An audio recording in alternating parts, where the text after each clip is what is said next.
we Always both like works. cigarettes, and you know, we're both like totally on the edge.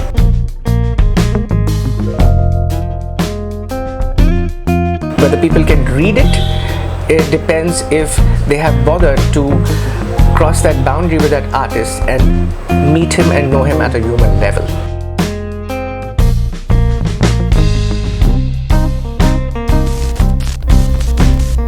So are we ready? Yes. Red light is on? So you hear the sound good from both of us? Okay, so we begin. I do my hello, this is Evil O stuff. Okay. Hello, this is Waswo X Waswo, Evil O, coming to you today from Mumbai, Kalaba. And today I'm very happy to be in the studio apartment and just all around wonderful, incredible place of Mr. Paul Bhonsle. How are you today, Paul? Doing very well today. You're doing very well? Lovely morning. Yeah, you're somebody I always wanted to meet because we interact a lot on A social lot on media. social media, a lot on Facebook, and I love him because he's so naughty. He's not afraid to say what he means, you know? And he also likes old monk rum, just like me. there's a lot of common ground there to build on. Yeah, There's Old a lot monk of, and we both always like works. cigarettes, and you know, we're both like totally on the edge. In many ways. So today I want to talk about your art, which is rather amazing. And to me, I see it's very influenced by Christianity, obviously. There's an element of like Orthodox iconography, I want to say, in it, and the way you approach it. It's somewhat like miniature painting in the details work and the patterning and the fabrics and things. Yeah. But it's definitely from a more, I would say, European Christian tradition. Just talk about your art a little, however you want to approach it. Well, for somebody who's always been self-taught, I had to figure out which direction I was taking. The one thing that which always had me awestruck was religious art. And it could not necessarily have been just Christian art, but of course I grew around a lot of Christian art because of schooling in a Christian institution. And what was the commonality that I found between religious art over cultures is that there is a certain sense of sacred geometry that draws you to it. And if that geometry is worked out wrong, that icon, whatever it may be, whatever deity that may be, ceases to have the same impact it should. And of course it's about the detailing at all, because religious art was created so that anyone who entered a church, a mausoleum, or a temple, or a mosque, or a dargah, or whatever for that matter, had to feel that he was this little and the divine was so much more. The humility of the artist. Humility. The humility of the artist, which is something sorely lacking in today's contemporary art scene. And yes, it is lacking because everyone has become a demigod in the art scene today. Or wishes to portray themselves as one. Also, Yes. it's become, everybody is a celebrity artist, and that is where the art has somewhere taken a backseat, and it's time for people to start addressing their soul rather than the superficial. Right, exactly. You know, so that's when the art will start becoming honest. So I want to talk about you because you told me earlier, just a while ago, you said you had a very difficult time getting into art school. In fact, I don't think you did. I never You did. tried to get into JJ, Yes. School of Art, Yes. in Mumbai. But what's the story on that? Well, the story on that was being JJ's and the only institution that was around at that time. Of course, there was Rachna and Rahejas, but JJ's was something that you always aspired if you wanted to study art. It was not an easy process because you either never got a seat in Bombay and you were always given a seat somewhere else. And for someone who's born and brought up and grown in Bombay, I wanted to grow in this cosmopolitan atmosphere because I felt a rural atmosphere would have limited the way I think or express myself. Bombay allowed me the best of both worlds, and every world actually.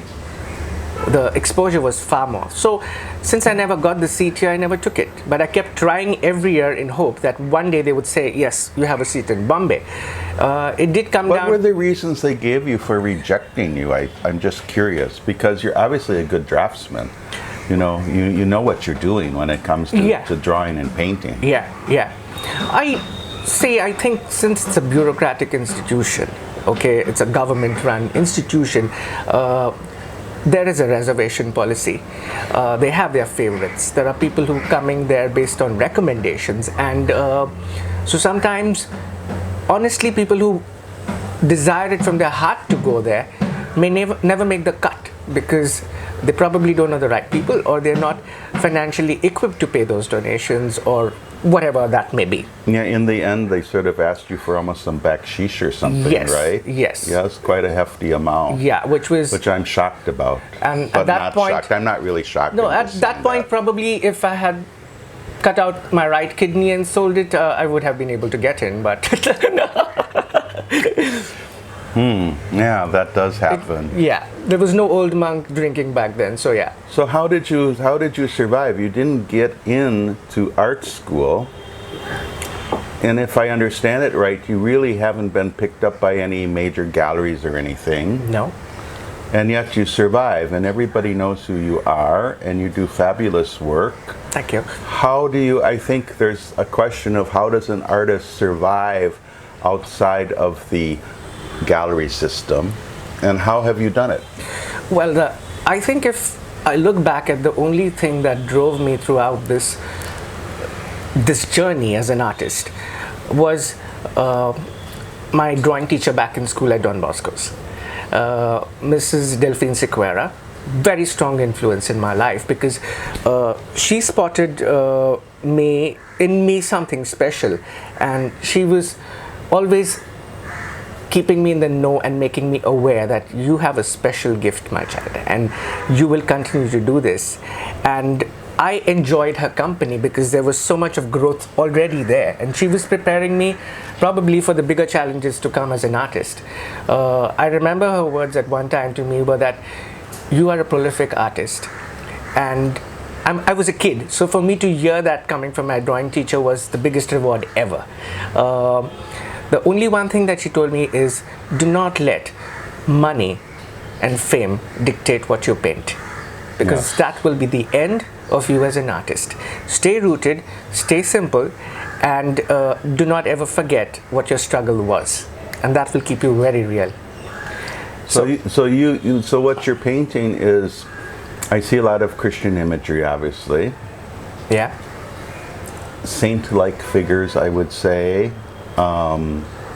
Angels, I almost said pari, but angels, also, things like that. Who does this appeal to? Are most of your collectors Christians, or everybody, or just curious? Well, honestly speaking, I have very few Christian collectors. Okay. I can actually count them on my fingers. Okay. Most of my collectors come from varied I wouldn't say ethnicities, religious, socio-religious backgrounds, so to say. There are Punjabis, there are Marwaris, there are Sindhis, there are Jains, there are Muslims, there are Parsis, there are what have you. Christians are still like a very limited bracket, because for whatever reasons, but all of the other faiths or the other communities that have been collecting my art, they are collecting it for a reason, because there's been something about Christianity or the icon that has resonated and stayed with them. Obviously, they did grow up in institutions, or were schooled in colleges and schools that were Christian origin, Jesuit, or what have you. And so it was then not a matter of what faith. It was, is this icon doing something for me? Right. I imagine it would be connection? the equivalent to me collecting vintage Indian miniatures, and even though they're Hindu in nature, I relate to them and I love them deeply. Absolutely. I think for me, any religious icon, I like doing my Hindu gods just as much. But for me, in the process of painting an icon, I do not start with a pencil sketch at all on the canvas. You don't start with a pencil I sketch? directly start with my oils, and the Oh, first wow. Okay. process that happens in that process is the central focus of the icon is his eyes. And so I start with the face, and until and unless the eyes do not speak to me, I probably cannot go on to the next part of the narrative. Do you start with the eyes? I start with the face. You start with the face. I start with the face. Okay. But in that process of where I've started the face, and I might leave the eyes blank sometimes right until I've done the whole painting Yeah, as because well. I was going to say when Hindus do iconography, they always do the eyes last. You know, that's when the god comes to life. Yes. Do you follow that same pattern basically, or no? Well, that last dot of life where the highlight in the eye sparkles, that happens last. Okay. But the eye somewhere comes through midway during the stage. But the minute you've done the face and you've achieved the expression of the rest of the muscles of the face or whatever that is, you immediately know what the eye is going to be speaking. Eyes. Okay. So you've done some series in your art. I know. What series have you done, and what were they about? You have done some series, Well, yes, or am I wrong? There are certain works that turn out to be series. So I do definitely paint a lot of the mother and child, you know. So that may be considered as a continuous ongoing series of works. They appear at different times, and I've been lucky enough to be able to go to my first collectors and see what they bought back then, and they still buy from me today. So it's nice to see how that has moved, how the detailing has changed, how the face has changed, or how the posture has become softer, and you know the color palette has changed. So it is like an ongoing series of mother and child consistently. But there are certain series that I did which were with Hindu gods, where I romanticized the fact of painting baby Lakshmis Oh, okay. and baby Krishnas, and I did them on pickle urns, because pickle urns for me are more a metaphor to gather and for things to mature and to collect. I'm not understanding that terminology. Pickle-ins? Pickle urns.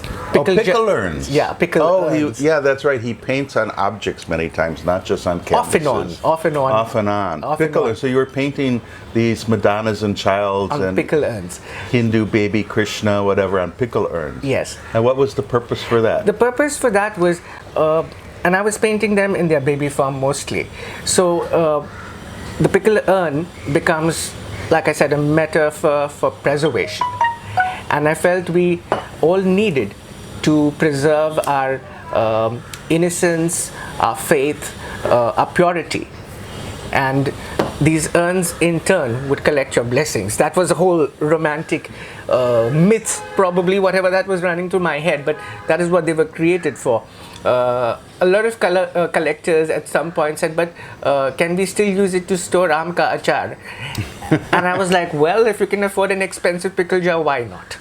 Yeah. You know, but yeah, so there was that whole phase where I had to explain to people why it's a pickle urn as a metaphor, and it's just not an object in that sense. There's a real connection I always see between the baby Krishna and the baby Jesus. Yes. And I know there's a lot of differences too. Absolutely. There's a whole lot of differences. Yes. But basically you have, Christ being somebody who is the son of a carpenter family, and Yes. Krishna as the son of farmers, dairy farmers. A cowherd. The cowherd, yes. So you have common people growing up in a working class background, Absolutely. basically. And I think that's why a lot of people who are Christian are very much attracted to Krishna, because they see sort of a similarity. There is a huge connect between the two, and so in a lot of my paintings, I also incorporate the peacock. Okay. As a symbol. So I could be painting a Christian icon, and it could be a mother and child, and there might be a wake peacock somewhere, because that is my connection between Krishna and Christ. Why the peacock? What's the symbolism of the peacock? Because the peacock is also someone who heralds the rains. Okay. He announces the rains. Yes. In Christianity, the school that I went to, we sang a hymn called Showers of Blessing. Okay, so somewhere between Christ, the peacock, the hymn Showers of Blessing, and the rain cloud, I see this connect of the two deities. And that is why the theme may be a mother and child in a very orthodox Indo-Byzantine style, with this miniature kind of detailing and colors and stuff, but it has already connected as an artist of ethnic Indian origins, and if it was a Mexican artist who was painting Christian icons, they always borrowed from their culture and they brought it. So I think this is how I have brought my culture into my Christian icons. So another thing I want to touch on is, to me, and you may disagree, but to me you're very much what I would consider a outsider artist. Not in the sense it's often used many times when, outsider artist has sort of become almost a stereotype now, where it's always kind of applied to like folk art and people living in a mud house. Not a mainstream artist. Not a mainstream artist, yeah. Like you have parallel cinema. but yeah, you're like, maybe the better word is alternative. Yeah, the Om Puri of the art scene kind of thing. If we have to draw people often say that I look like Om Puri. Do you know that? I get accused of looking like Om Puri. So, yes, Om, tell me. Yeah? Yeah, Om. Like Om. I was in Om Puri's house one time many years ago, but I won't tell you that story. What a brilliant actor. Okay. Yeah, but I never met him. I met his daughter. All right. But anyway, that's a whole other story.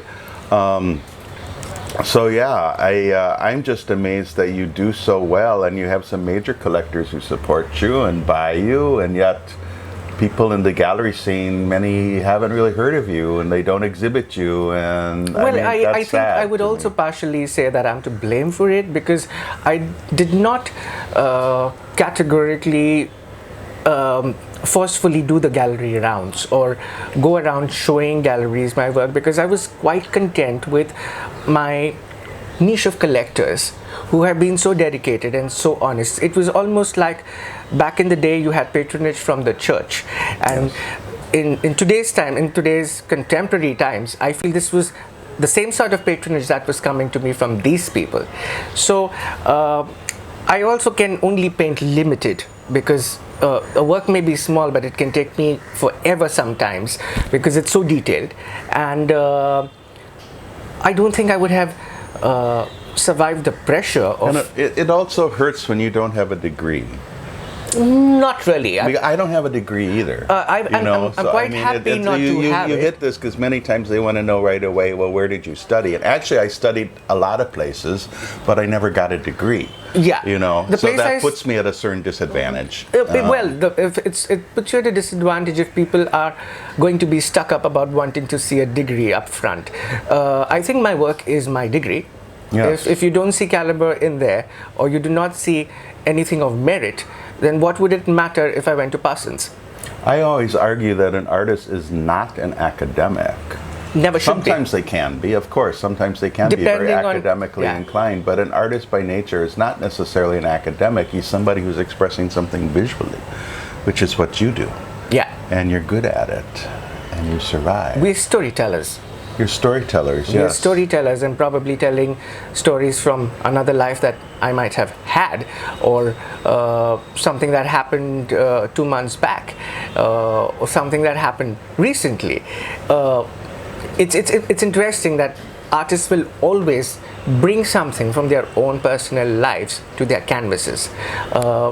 Whether people can read it, it depends if they have bothered to cross that boundary with that artist and meet him and know him at a human level, right? Other than being a gallery artist or a signature, right? Or something that should be in a catalog, right?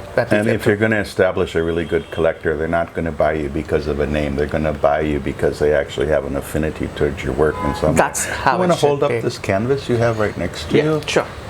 We'll insert some other images, but can you hold that up towards the camera? Does this show? Small one sitting here on the table gathering the light. Is the gold showing? Good. I like this. It's so beautiful. And this is who? This is Lakshmi. This is my version of the baby Lakshmi.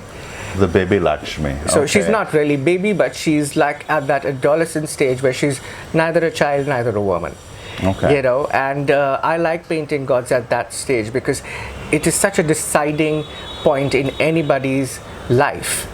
And I'm sure even gods had that point in their life. So there was the questioning, the transition from going to being absolutely childlike, innocent and pure, that was another kind of purity, and then being forceful, empowered and pure, Yes. which was also powerful. But it was a different kind of power. So it's nice to have them at this juncture, at the That crossroads. stage of life is interesting in human beings where As well. they're not children anymore. They're not adults, but they're struggling hard to be adults. But they're kind of clinging on to their childhood who still. they are, to Yes. find who they really are evolving into. And so this was actually a commission work that I did for a very dear friend of mine. Sorry, it hasn't been delivered yet. It was supposed to be delivered during Diwali, during that period. He apologizes. I deeply. apologize to you, and you know who you are. And you still love me. That's the biggest part. But the amazing thing about her is my client who wanted this commissioned work for her. And I told her that your Lakshmi somehow does not seem to want to leave this house just yet, because to me, every morning I think she's complete. Every night I feel she's complete. And every morning when I'm sitting and looking at it, I feel there is something that is missing and I need to add. And I start again looking at the finer details. So for instance, in this, what is incomplete right now, if I must say, is there is a pot of gold, okay, and there is a goldfish at the bottom in the water. Oh, there's a goldfish in the water, yes. Yes, and the actual story that is now incomplete is I want the water to be flowing out of the pot of gold and falling onto the fish and he turning into gold. So it's actually gold water, and that is the story, and the entire pond then starts becoming wealth, which is abundance. This is incomplete because of that little detail that I'm still working out. struggling, and how are you going to portray Yes, the that in technique a of, proper because way? I want the Right. translucence of the water, and I yet want it to look gold and have Okay. that sparkle, and not use gold leaf, because it has to be transparent, it has to be lucid, it should have that ethereal quality of Some water. sort of a glaze or something Yes. you're going to have to use, Yes. right? Which I know nothing about. So, but- well, that's all right. but that's okay. My mother painted. She used glazes. I remember my mother using glazes all the time, but I don't know.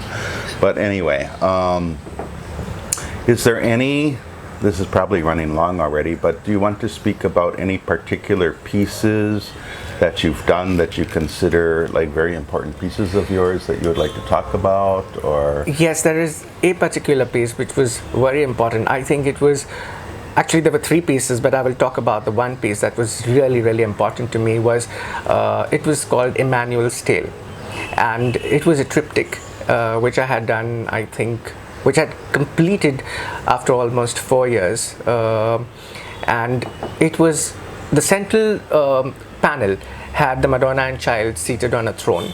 On the left hand side of the panel there was a lamb, the ecclesiastical lamb, the symbol of Christ, holding a pennant, which was his glory as a king. And on the left hand side, on the other side, there was the lamb holding the cross, which was the metaphor for him having to be crucified to then become king. Okay. And she's holding the infant in her hand and actually telling him the story of his life. oh wow, That's the central panel. And on the left hand side and the right hand side of the panel were the 12 apostles depicted, 6 on each, enlightened souls who would take his religion forward, or his faith forward, Matthew, his word, Luke, John, whoever and they may be, Peter, and- Ramesh, Pankaj, in the Yes. Indian context, Right. Pastor Pankaj, Okay. whoever. But yeah, well, so that was it, and it also depicted angels singing and playing musical instruments. So she was actually telling him that you will have to be crucified to become king, and you will have these 12 men who will take your faith forward, and angels will sing your glory in heaven. That was where the work had stopped at. something about that work, again, there was that detail which I felt was missing to the story. And I finally looked at it and I said, yes, I know what it is. And I decided to have 14 stars spread out over the 3 panels. And the 14 stars are actually his destiny being marked out. And they are symbols for the 14 stations of the cross. Oh, wow. So sometimes the detail may appear as an insignificant motif, but it has a significance because of the number to it and why it is put there. I love, I'm not a believer myself, although I certainly have a lot of Christianity in me because I grew up in a Christian household. But I love many stories from religion, not just Christianity, but in Christianity, like what you were just mentioning, that you have to be crucified to become king. I mean, there's something mythologically so true about that. It's absolutely. Like you have to suffer. You have to suffer. And I was just saying to somebody, I won't name him, but it's like just you have to suffer this heat right now. The goal of life. The goal of life is not happiness. We can be happy, but there's suffering in life, and we have to accept that suffering. I mean, that's part of what life is, and we're never going to eliminate that suffering, I feel. It's the road of evolution. So you're going to evolve all along the way. Right. You're going to walk the line of fire until your soul is absolutely pure, because that's when you're ready to go to the light. Right. To the light. To the light. Yeah. So I think this is probably long enough. And I'm going to cut it here. Is that okay? Unless there's something else you want to... Anything you want to rant about? How do you like your rum? We're going to have some rum and coke now, which is a very Paul Bhonsle thing. And it's also a Wazo X Wazo Evil O thing, is rum and coke. It's also a Ganpat Mali thing, who's behind the camera. So anyway... So we have the 3 wise men and an old monk. The 3 wise men and an old monk will be here having their old monk after our coffee. Thank you very much for joining us. This is Wazo X Wazo Evil O from Mumbai, Kalaba, with Paul Bhonsle. Bhonsle.